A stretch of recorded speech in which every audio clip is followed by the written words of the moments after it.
Hello दोस्तों, जैसे कि आपने स्टॉक मार्केट की वीडियो में देखा था कि कैसे स्टॉक मार्केट काम करती है और क्या होता है स्टॉक मार्केट के बारे में। तो मैंने स्टॉक मार्केट के बेसिक के बारे में बताया था गाइस। तो अभी मैं आपको बताऊंगा कि स्टॉक मार्केट में इन्वेस्टमेंट करने से पहले आपको पता होना चाहिए कि अकाउंट कैसे ओपन करते हैं। पहले आप अकाउंट ओपन करना सीखिए। मैं बिल्कुल शुरू से सिखा रहा हूँ। हो सकता है आपको पता हो, आपके पास ऑलरेडी हो, लेकिन हो सकता है कुछ लोगों को नहीं पता हो। तो अगर आपको स्टॉक मार्केट में इन्वेस्टिंग करनी है सही तरीके से, तो मैं आपको बताता हूँ कि उसके लिए आप कैसे कर सकते हैं। स्टॉक मार्केट में इन्वेस्टमेंट करने के लिए आपको एक डीमैट अकाउंट खोलना होता है, जिसको डीमैटेराइज अकाउंट भी बोलते हैं। जो डीमैट अकाउंट होता है बेसिकली उसी के थ्रू हम जो है हमारे शेयर हो गए, बॉन्ड्स हो गए, ईटीएफ हो गए, म्यूचुअल फंड कुछ भी ले सकते हैं, ख़रीद सकते हैं, बेच सकते हैं। वो हमको जो है फैसिलिटी प्रोवाइड करता है शेयर्स को इलेक्ट्रॉनिक्स मोड में ख़रीदने की। पहले जो होता था, पहले मैनुअली एजेंट के थ्रू ख़रीदना होते थे।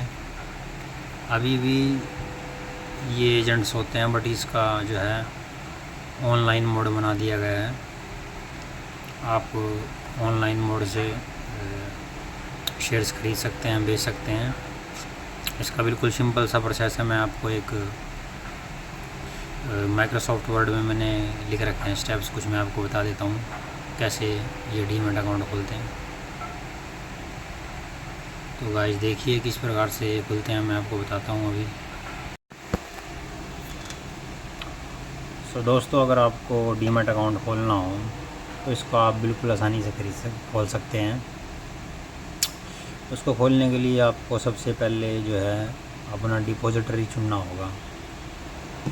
मतलब कि जो डिपॉजिटरी पार्टिसिपेंट है वो देखना होगा कि किस डिपॉजिटरी पार्टिसिपेंट में मतलब आप अपना अकाउंट खोलना चाहते हो। आपको अपनी डीपी सेलेक्ट करना होगा कि मतलब कि जहाँ आप अपना अकाउंट खोलना चाहते हो। जैसे कि अलग अलग होते हैं, बैंक भी फैसिलिटी प्रोवाइड करता है। जैसे अलग अलग प्राइवेट बैंक है, इसी बैंक में आपका अकाउंट हो वो भी डीमैट अकाउंट खोल देते हैं। और अलग अलग ब्रोकर्स हैं, जैसे कि आपने सुना होगा Zerodha, Angel One, Groww app, ये अलग अलग ऐप्स हैं जिनके आपने एडवर्टाइजमेंट सुनते होंगे। तो ये सभी बेसिकली ऐप्स जो हैं हमें फैसिलिटी प्रोवाइड कराते हैं। इनको हम बेसिकली डीपी अकाउंट बोलते हैं। मतलब कि किस प्लेटफॉर्म पे आपका है। चाहो तो आप अपने बैंक से खोल सकते हो अकाउंट, और अगर आप अपने बैंक से नहीं खोलना चाहते तो इन अलग अलग ब्रोकरेज को भी यूज़ कर सकते हो आप। तो उसके बाद आपको क्या करना होता है कि अगर आपने मतलब कि जैसे जीरोदा पे खोला तो पहले प्ले स्टोर में जाके उसको इंस्टॉल करना होगा। अगर आप अपने बैंक अकाउंट से खोलना चाहते हो तो अपनी नेट बैंकिंग खोल के उसमें ऑप्शन आता है आपके पास, वहाँ भी आप जा सकते हो। तो उसके लिए आपको बेसिकली जैसे कि आपने कोई ऐप इंस्टॉल कर लिया, अगर आप किसी ब्रोकरेज के थ्रू खोलना चाहते हैं पहले वो कर लिया। और उसके बाद अगर आपको उसमें बेसिक डिटेल जाननी पड़ती है। अगर आपने अपनी डीपी सेलेक्ट कर ली, उसके बाद आपको अपने अकाउंट में बेसिक डिटेल डालनी है। जैसे कि आपका नाम हो गया, फ़ोन नंबर हो गया, ईमेल एड्रेस हो गया, ईमेल हो गया, और आप कहाँ रहते हो वहाँ का एड्रेस हो गया। इन सब के लिए आपको पैन कार्ड चाहिए होगा। पैन कार्ड बड़ा ज़रूरी होता है। जब आपने अपनी बेसिक डिटेल डाल दोगे अपने डीपी में, तो उसके बाद आपको बैंक अकाउंट डिटेल करना होगा। बैंक अकाउंट डिटेल्स जो है वो ऐड करनी होगी, क्योंकि जिस बैंक को आप ऐड करोगे उसी में आपका पैसा आएगा और उसी से जाएगा। जैसे आप कोई शेयर ख़रीदते हो, अगर आपको बैंक से पैसा डालना हो डीपी में, तो जो लिंक बैंक है उससे आप डाल पाओगे। यूपीआई के थ्रू भी आप डाल सकते हो, डिफरेंट मोड से भी डाल सकते हो। और जो आप शेयर्स बेचोगे उसके लिए पैसा कहाँ जाएगा, तो आपका जो अकाउंट लिंक होगा तो उसमें जाएगा। तो आपको बैंक अकाउंट लिंक कर लेकिन कुछ नहीं चाहिए होता। जो बैंक आपका जिस पे मोबाइल नंबर आपका लिंक है वो वाला क्या बोलते हैं कि आप इसमें डाल दीजिएगा, अपना बैंक डिटेल डाल दीजिएगा। उसके लिए आपको अपना आईएफएससी कोड वगैरह चाहिए होता है और ज़्यादा कुछ नहीं चाहिए होता। तो आपका आसानी से जो है बैंक अकाउंट लिंक हो जाता है। उसके बाद जो है आपको डॉक्यूमेंट अपलोड करने होते हैं 4th स्टेप में। मतलब कि 3 स्टेप आपने पहले आपको अपना डीबी पता कर लिया कहाँ पे आपको अकाउंट खोलना है। जैसे जीरोदा या एंजल वन या ग्रो ऐप, कहीं पर भी, या बैंक अकाउंट की नेट बैंकिंग के थ्रू जहाँ आपको खोलना है पहले वो आपने चूज़ कर लिया। उसके बाद आपने बेसिक डिटेल भर दी, नाम भर दिया, पैन कार्ड डिटेल भर दी, अपनी ईमेल एड्रेस, फ़ोन वगैरह डाल दिया। उसके बाद अपने बैंक डिटेल को ऐड किया आपने। और चौथे स्टेप में आपको क्या करना है कि आपको डॉक्यूमेंट अपलोड करने हैं। डॉक्यूमेंट अपलोड जैसे कि आपकी फ़ोटो हो गई, आपका आइडेंटिटी प्रूफ हो गया, ये सब इसमें भरना होता है। और आजकल जो है आपको कहीं जाने की ज़रूरत नहीं है। पर्सन वेरिफिकेशन जो होती है उसमें आप डिजिटल वेरिफिकेशन कर सकते हैं। ये सारे डीपी प्रोवाइड कराते हैं। और आप एक वीडियो रिकॉर्ड करके भी अपनी वेरिफिकेशन इसमें भेज सकते हैं। जो जो मांगता है आपको पता लग जाएगा। जब आप खोलोगे तो वो आपसे डिटेल मांगेगा तो आप उसमें भर सकते हो। और उसके बाद जो है ई साइन होता है। आजकल ई साइन भी जो है आपके आधार नंबर से जो आपका फ़ोन नंबर लिंक होता है उसके थ्रू ही आपकी ई साइन हो जाती है। और उसके बाद आपको फॉर्म को सबमिट कर देना है। फॉर्म सबमिट करते ही आपका डीमैट अकाउंट खुल गया है। तो जैसे ही आपका मतलब कि 15-20 मिनट में टाइम लेता है ये। उसके बाद वेरिफिकेशन करता है। जैसे आपने बैंक डिटेल वगैरह डाली, आपने अपनी डिटेल डाली, तो ये वेरिफिकेशन में भी टाइम लगाता है। तो वेरिफिकेशन के बाद जो है आपका अकाउंट खुल के तैयार हो जाता है। ये गाइस मैंने लिस्ट ही बनाई हुई है। डिफरेंट चार्जेस लगते हैं जो डीमैट अकाउंट खोलते हैं। तो बहुत सारे जो है टीवी पर एडवर्टाइजमेंट करते हैं, लेकिन वो हिडन चार्जेस नहीं बताते। आप सीधा डाउनलोड कर लेते हैं। आप अगर अकाउंट ओपन करते हैं तो अकाउंट ओपनिंग फ़ीस लगती है शुरू में ही। बहुत सारे मतलब जो प्लेटफॉर्म है डीपी वो कुछ लेते भी हैं, कुछ नहीं भी लेते, लेकिन ये फ़र्स्ट टाइम लगती है अकाउंट ओपनिंग फ़ीस। और हमारी एनुअल मेंटेनेंस चार्ज लगती है हमारे डीपी को। जो हमारा ब्रोकरेज है जो एनुअल मेंटेनेंस के लिए, जो आपकी एप्लीकेशन है, जो आपका या बैंक है, वो एनुअल आपके अकाउंट को मेंटेन करने के लिए एक चार्ज लेता है, डीपी का चार्ज लेता है। प्लेज चार्ज होता है जो अगर आप उधार लेकर ट्रेडिंग करते हैं, आपके डीपी वाले आपको प्लेज के थ्रू भी शेयर्स खरीद सकते हो। मतलब आपको वो कुछ पैसा दे देते हैं, उनके पैसे से आप शेयर खरीद सकते हो, तो उसका भी चार्ज लेते हैं। और अनप्लैगिंग का भी चार्ज लेते हैं। जैसे अगर आपने कोई प्लेज कर दिया, प्लेज का मतलब होता है कि मतलब कि आपने कोई शेयर ख़रीदना है और आपके पास पैसा नहीं है, तो आपको ये जो है पैसा दे देते हैं कुछ ख़रीदने के लिए। अगर वो बढ़ जाता है, अगर आपको फ़ायदा होता है, तो ये अपना उसमें से प्रॉफिट ले लेते हैं। ये फैसिलिटी प्रोवाइड करने के लिए भी ये चार्ज लेते हैं। अगर आप नहीं लेते तो नहीं, अगर आप प्लेज नहीं करते तो नॉर्मल डिलीवरी पे ख़रीदते हो आप। और डीमेटेरियलाइजेशन और रीमेटेरियलाइजेशन चार्ज का भी लेते हैं। मतलब कि आपका फ़िज़िकल शेयर्स को इलेक्ट्रॉनिक मोड में ये प्रोवाइड कराते हैं, तो उनका भी चार्ज लेते हैं। और डीपी चार्ज होता है गाइस, डीपी का चार्ज जो होता ही है, ये ज़्यादा टाइम लगता है। और यहाँ पे देखो मैंने 8 पॉइंट की लिस्ट बनाई हुई है। डीमैट अकाउंट को अगर आपको ये डॉक्यूमेंट चाहिए होगे, PAN card, passport size photo, signature की copy, identity proof, PAN card चल जाएगा इसमें, एड्रेस प्रूफ, आधार कार्ड चल जाएगा आपका, voter ID, passport, driving licence, और कुछ ही मतलब बिल भी दिखा सकते हैं 3 महीने पुराने तक का। और बैंक स्टेटमेंट देनी होगी आपको, copy of account, passport size proof of having bank account के प्रूफ के लिए आपको 6 महीने की लगा सकते हो कॉपी। कैंसिल चेक भी लगा सकते हो आप गाइज।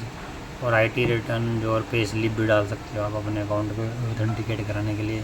ये सब डिटेल भी आप भर सकते हो।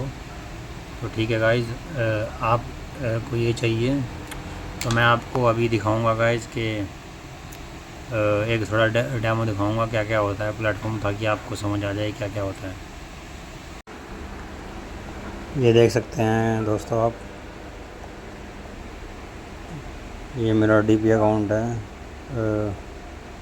ट्रेडिंग के लिए। ऐसा होता है गाइस। ये एंजल वन का है मेरे पास। तो ये आपके डीमैट अकाउंट की डिटेल्स होती है, पर्सनल डिटेल हो गया, ये बैंक डिटेल हो गया, ये सब डिटेल्स जो आप देख रहे हो ये भरनी पड़ती है। ये जब आप फिल कर देते हो तो आपका अकाउंट खुल जाता है गाइस। इस तरीके का ये होता है।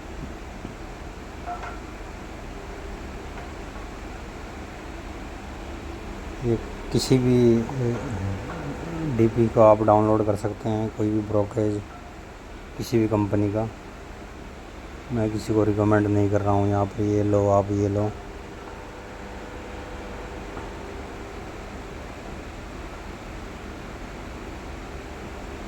ये देख सकते हैं, ये इसका यूज़र इंटरफेस है, इस तरीके का होती है ये।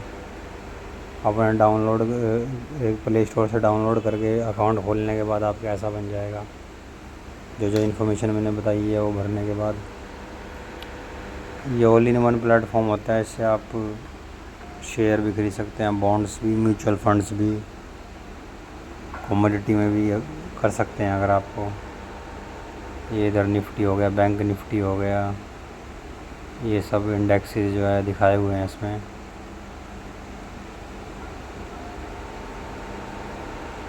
ये इस तरीके से ये बेसिकली एक एप्लीकेशंस है। जब आप डाउनलोड कर लोगे तो आप इसको यूज़ कर सकते हो। नीचे home, watch list, portfolio, order और अकाउंट ये भी दिया हुआ है। आप इन पर क्लिक करोगे तो आपका वही प्लेटफॉर्म खुल जाएगा।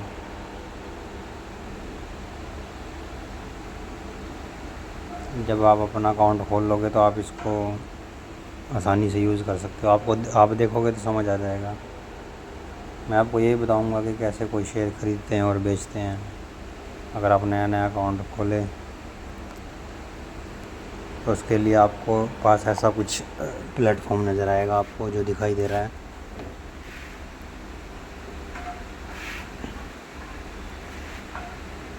इसमें अगर कोई शेयर नया लिस्ट होता है, आईपीओ होता है, उसको भी आप खरीद सकते हो। ये मैं अभी वॉच लिस्ट पर आया हूँ गाइस।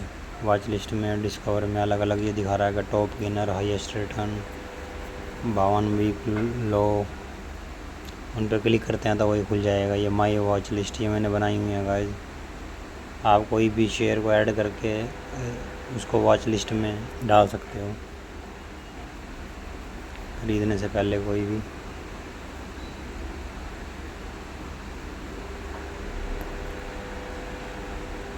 आप सर्च पे गए, सर्च पे जाके कोई भी शेयर सर्च कर सकते हो आप और उसको वॉच लिस्ट में ऐड कर सकते हो। तो वो शेयर्स जो हैं उस कंपनी के शेयर जो हैं आपकी वॉच लिस्ट में ऐड हो जाएंगे।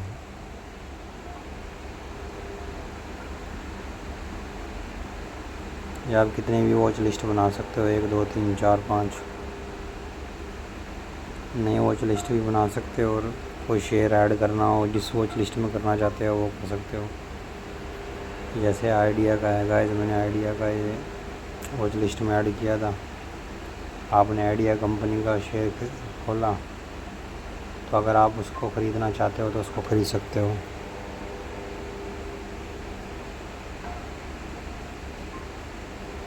आप जो मार्केट रेट जो होता है, मार्केट रेट पे होता है तो वो मार्केट रेट होता है जो चल रहा होता है उस टाइम पे। लिमिट लगा के आप उस रेट से कम भी भर सकते हो आप। जैसे 15 रुपये का रेट है इसका तो आप इसको ख़रीदना चाहो तो ख़रीद सकते हो। ऐसे ही सेल पे जाकर आप इसको बेच भी सकते हो।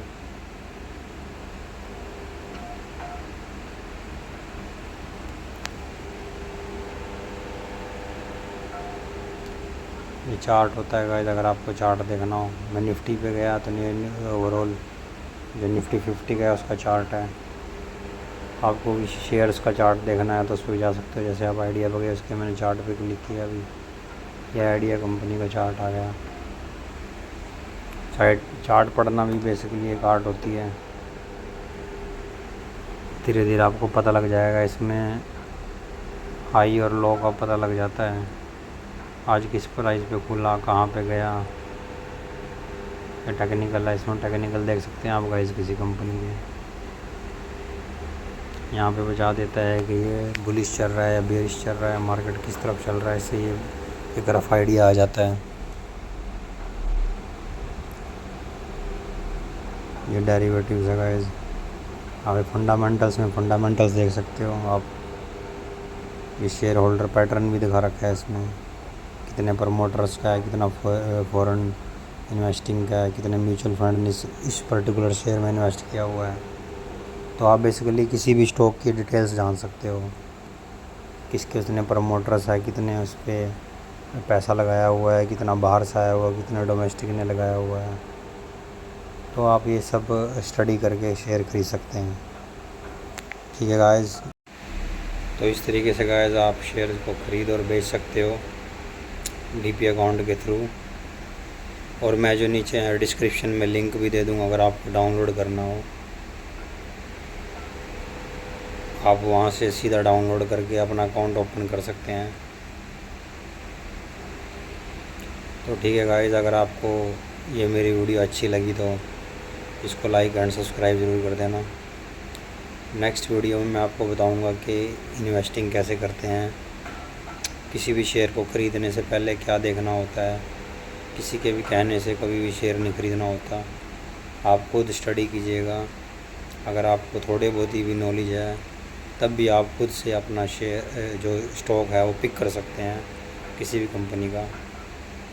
तो नेक्स्ट वीडियो में मैं आपको बताऊंगा। तो please guys like and subscribe ज़रूर कर देना मेरे वीडियो को, इससे मुझे मोटिवेशन मिलती रहती है वीडियो बनाने की। Bye bye.